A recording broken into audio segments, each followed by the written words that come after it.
अय इकडे.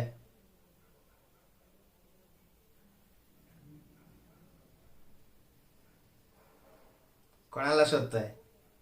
भाईला? अय येड्या, भाई काय एवढ्या रात्री इथेच बसलेला असणार आहे काय? हा, भाई तर तिकडे असेल ना, त्याचा वेगळा विषय. बरं ते जाऊ दे. मला एक सांग, काल तू त्याला का टाकलं रे? एक दोन फटके जास्त टाकले असतेस ना, तर तो कधीच ढगात गेला असता. तो वाचला म्हणून तू पण वाचला येड्या. आला तुझा मामा.